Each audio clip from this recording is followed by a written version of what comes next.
So as I'm going to pick up my kids, because both my wife and I work, we both have jobs, which I think is like becoming an increasingly important um, or similar dynamic, I guess, where there's two working professionals in a family. It doesn't matter whether there's mom, dad, or dad, dad, mom, mom, whatever you want to say.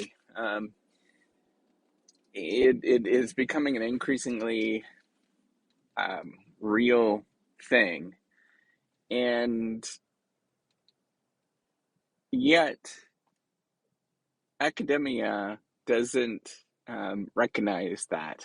Um, and it doesn't sort of look at these dynamics. And I think we're running into a crossroads. I think we're going to run into some dramatic changes in the next few decades in academia. And probably by the time I'm 65 years old, this is going to play out a little bit more. But, you know, there is this thing called tenure in academia. If you're listening to this podcast, you might have heard about it. Um, but it's this thing where you have to be so productive. However, most of the time, if you're in the sciences, it's measuring how many grants you have. If you are in, if you're in business, social sciences, how many papers you published. Um, and you're measured and weighted based on this productivity.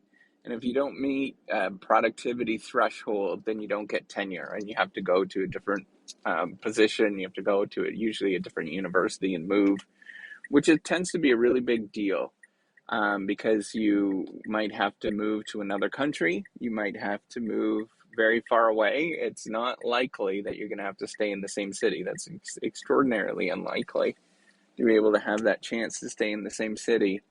Um, if you do stay in the same city, you probably have to sort of step down on quote unquote ranking, whatever that looks like, which means a lot because then you don't get access to various different resources and stuff that you would get at a different institution. Um, and how we measure this productivity is pretty standard. It's pretty like obvious, right? Like you just count how you might sort of count the number of widgets that are being made, but instead you count, in our case, in the business schools, you count publications.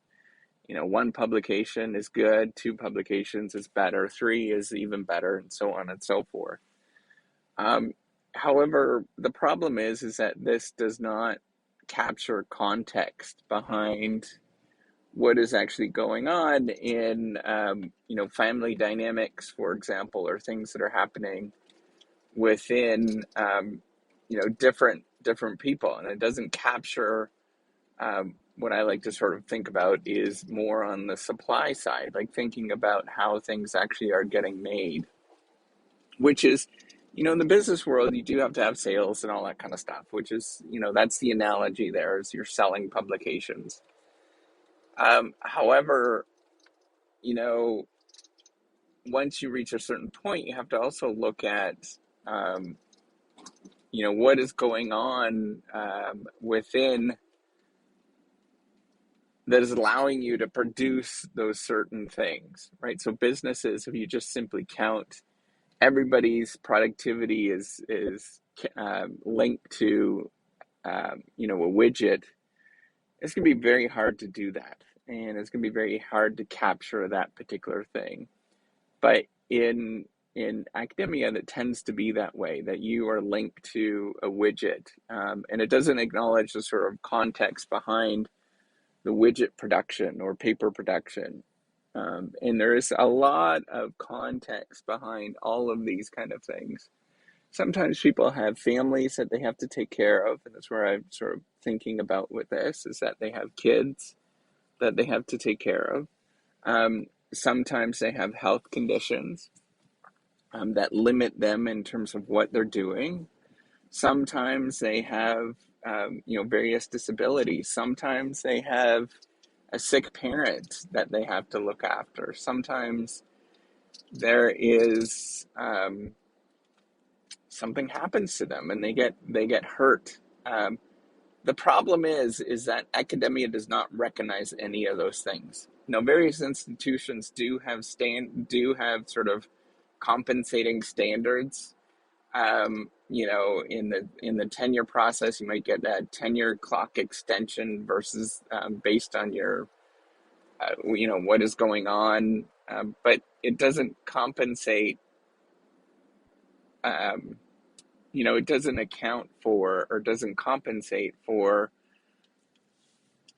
Um, what am I trying to say? So the larger community does not recognize those different things. So even though your institution might recognize that, your larger community does not recognize that, and you'll be locked out of various other different opportunities because of it. You might be considered at your institution tenurable, but you might not be able to get tenure at other places, which limits sort of the salaries and negotiating power you have, bargaining power that you have, all of those kind of things. And it's a very real thing because you're ranked up against other people. Or, you know, um, you might do a heck of a lot of, community building, for example, which I tend to do, which does not get recognized. It will not get recognized at the end of the day. What gets recognized is the number of paper publications that you actually have. Or, you might be, and this is like very real and it's very like, you know, um, in your face, I guess, is that you might be on a team that allows you to sort of publish very quickly. And that usually means that, you work on a little bit, and everybody else works on a little bit. And, you all kind of get to take a little bit of credit for, for the papers. But um, there's a lot, in a lot of different cases, there's people that don't work in teams for various different reasons. Maybe you're at an institution that doesn't sort of reward that, or you weren't part of, a team when you started out, and that sort of forever sort of carries forward, right? Or you're at an institution that rewards sort of different criteria, or you're working with different people that reward different criteria, like originality of research. And that originality takes a lot of work and it takes a lot to sort of build. But, because of that, it slows you down in terms of publishing the amount of papers that you're going to be able to publish, because it is really stinking hard to do original, creative work. So there's all these compounding factors that don't get recognized. Um, and this is a real part of academia that people sort of they're aware of, but it's not necessarily as clear or it's not as explicit as one would think. I think academia, for all the ideas that come out of it, is actually extraordinarily conservative and extraordinarily old-fashioned in terms of what gets rewarded. Just look around at whatever field you're in. Look at who are faculty at all of these different sort of fields and whatnot. The numbers sort of bear themselves out, right? There's more females, for example, in undergraduate programs than males. Um, However, faculty is quite significantly weighted in most programs where it's more males than females, and that's because females pay in the sort of gender stereotypes that we have in culture.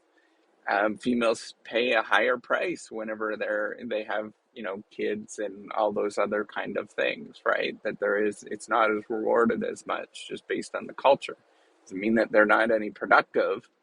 It's just not rewarded as much. And if you start looking around, you start saying, who are those folks that are doing spectacularly well, that are sort of outside of the norm, in all of those, those cases and whatnot, they tend to have favorable conditions that allow them to, prosper behind what's going on, right? So, um, you might have support and all those kind of, extra whatever it is, right? So you might have, um, you know, I'll just kind of tell it, you might be, um,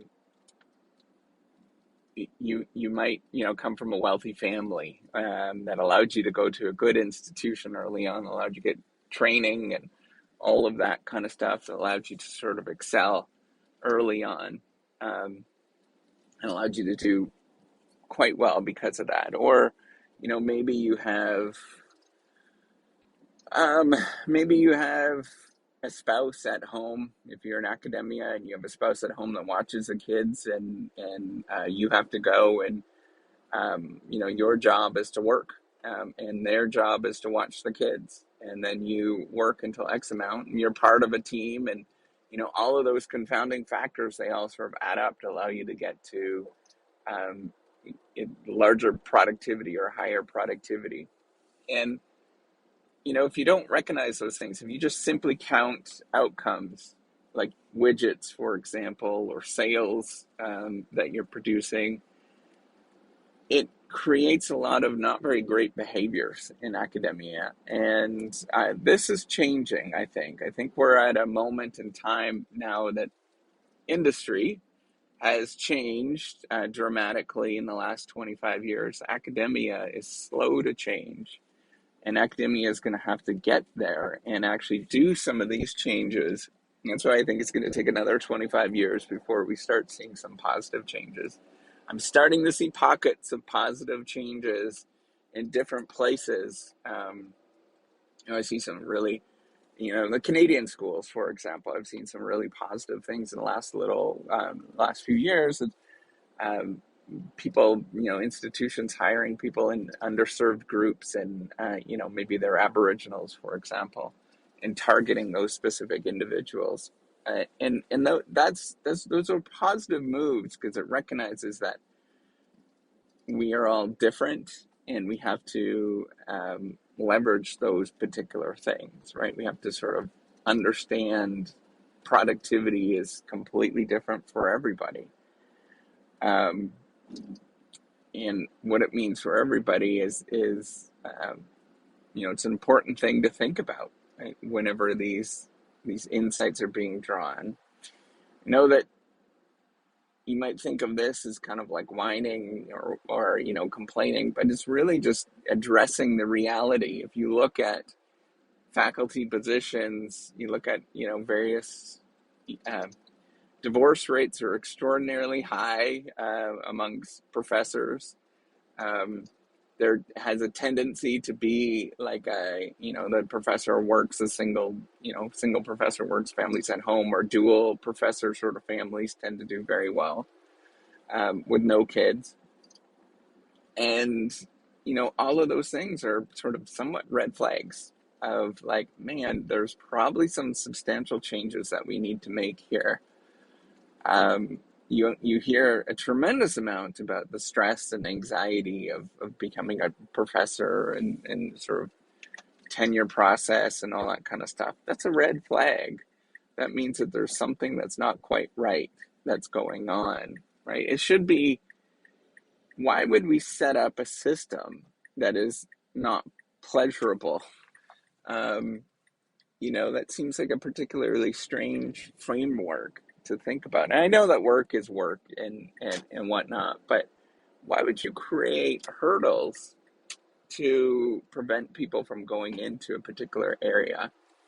And I know it's, once I become this sort of super famous, uber eminent faculty member, something, whatever, I'm going to have all the incentive to create more hurdles and make it harder for everybody else to get into. But, we have to address these things. We have to sort of think about this. Is this what we want? Is this the culture that we want? And, what we've seen in the greater culture, bigger culture, The answer is no. The answer is that we are moving in a much different direction and greater culture with business that is becoming more accepting gradually. Mind you, there's pushback. In the last few years, there's definitely been some pushback, but if you look at the long grand scheme of things since the 1950s, there's been a steady trend towards recognizing that everybody's different, and we need to take advantage of these differences and accommodate some folks, which is a realization that everybody is different and everybody does things completely differently, and we have to recognize those as and sort of reward different figure out different rewards, figure out different ways of compensating for different parts of how this all functions. I'm a big believer in um, that companies are less a hierarchy and more of a mosaic, in the sense that there's not right roles for everybody and everything, but more of a mosaic of what the things that you have to do. Um, So, this is just a realization and just a discussion between you and me. And I know you is a greater internet, but coming to terms with there's a lot of change that we need to do in academia. And it's going to be a slow process. It's not going to change anytime soon. But we need to really address these things, and we need to be a lot more forthright with them. And realize that the sort of system that we have might have to not just have tweaks, it might be an entire system change where we completely change the tenure model um, to recognize some of these things, or we, just it might be a positive thing. And I know that this might sound like crazy, but it might be a positive thing to just get rid of tenure altogether, and just get people just to do regular jobs and view an university as less as sort of a temple, um, as in like a church, and view it more as just a job where you do your thing and you go home. Um, there's just some thoughts that we need to think about, and there's a lot of cultural changes that need to be done going forward. So keep that in mind as you're doing this and thinking about it. So that's all I wanted to say. Take care and have a wonderful day.